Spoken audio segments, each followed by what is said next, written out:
Assalamualaikum warahmatullahi wabarakatuh. Apa kabar anak-anak? Semoga sehat walafiat.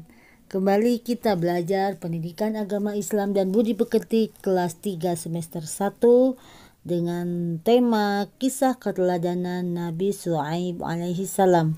Sebelumnya marilah kita berdoa terlebih dahulu. Bismillahirrahmanirrahim. Rabbi zidni ilma warzuqni fahma. Amin.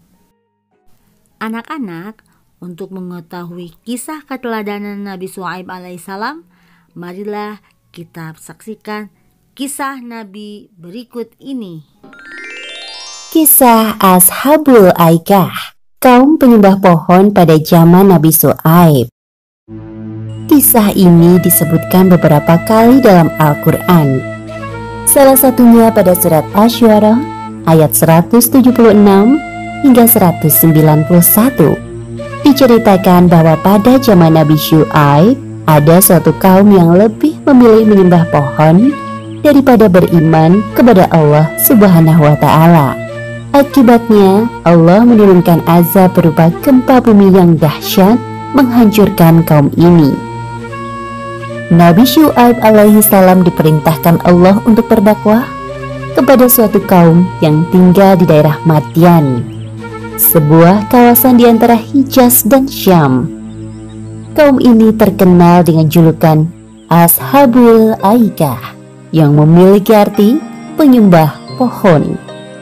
Seperti yang disebutkan dalam Al-Quran, surat Asy-Syu'ara ayat 176. Penduduk Aikah telah mendustakan para nabi. Selain menyembah pohon, mereka juga menyembah berhala yang diyakini sebagai warisan para nenek moyang. Nabi Syuaib tak henti-hentinya mengajak kaum Aikah untuk meninggalkan sesembahan mereka yang tidak bisa memberi manfaat sedikit pun. Namun sayangnya mereka tetap pada keyakinannya. Wahai kaumku, sembahlah Allah SWT.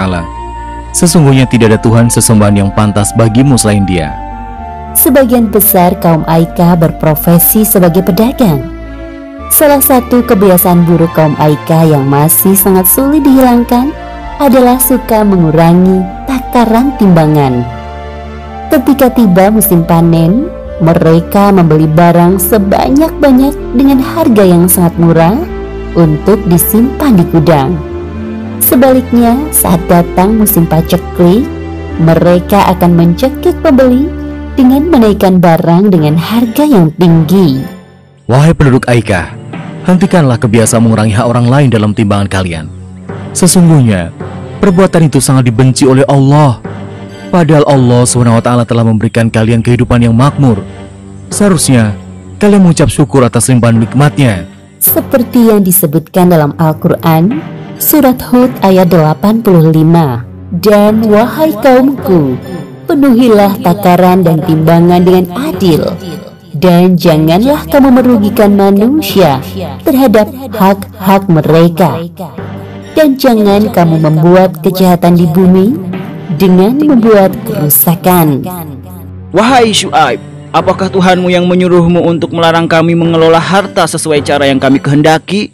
Wahai kaumku, aku hanya bermaksud untuk memperbaiki perbuatan keji kalian selama masih diberi kemampuan.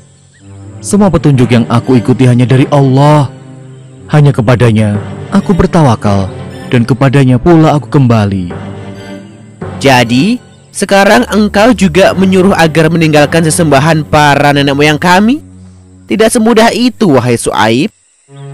Wahai kaumku, sesungguhnya aku lebih khawatir kepada kalian.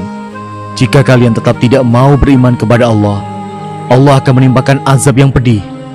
Ingatkah kalian siksaan yang ditimpakan Allah kepada kaum Nuh, Hud, Saleh, bahkan kaum Lut, nenek moyang kalian sendiri? Apa yang engkau bicarakan, wahai Syuaib, itu hanya cerita dongeng pengantar tidur yang sulit kami percaya. Mendengar hal itu, Nabi Syuaib merasa sedih. Beliau terus memikirkan nasib kaumnya yang sangat sulit untuk diajak berbuat kebaikan. Namun begitu, beliau tidak putus asa. Nabi Syuaib terus berdoa kepada Allah agar kaumnya segera diberikan hidayah. Ya Allah, bukakanlah pintu hati mereka agar mau mengikuti ajaranku.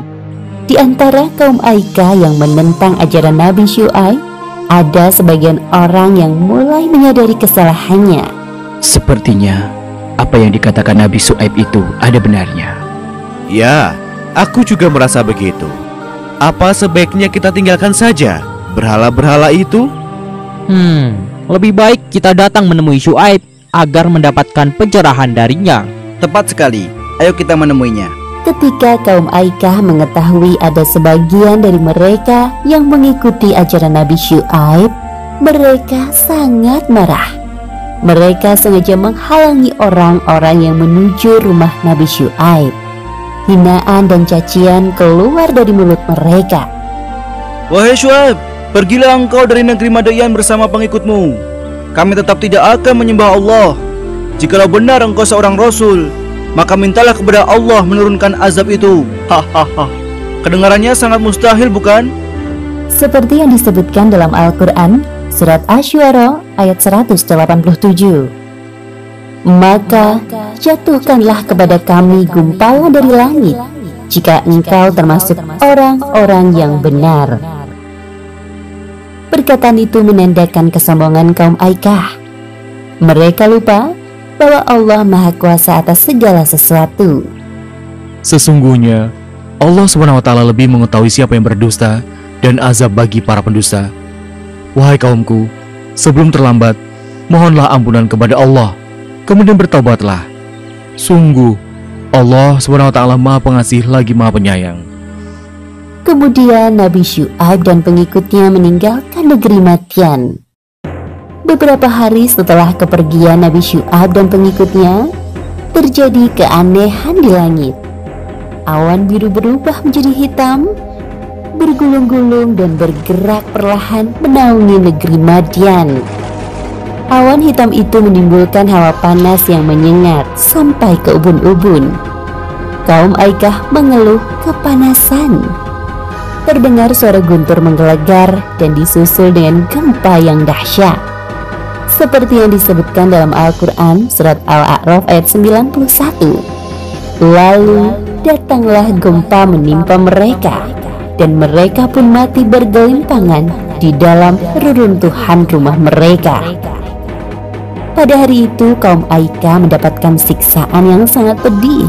Sungguh janji Allah itu benar adanya. Demikianlah kisah Ashabul Aikah yang mendustakan Nabi Syuaib dan tidak percaya akan azab dari Allah.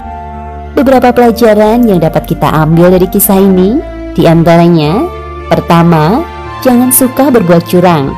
Contohnya dengan mengurangi takaran dalam timbangan, karena perbuatan tersebut termasuk bentuk pencurian. Kedua, jangan sekali-kali bersikap sombong, apalagi mengatakan hal-hal buruk yang dapat membuat Allah murka. Bisa jadi hal tersebut dikabulkan oleh Allah Subhanahu wa Ta'ala. Wallahu a'lam bishawab. Nah, bagaimana anak-anak? Setelah tadi kita menyaksikan tayangan kisah Nabi Syuaib alaihissalam, semoga kita bisa mengambil hikmah dan pelajaran. Demikian pertemuan kita hari ini. Tetap semangat belajar, jaga kesehatan. Billahi taufiq wal hidayah. Wassalamualaikum warahmatullahi wabarakatuh.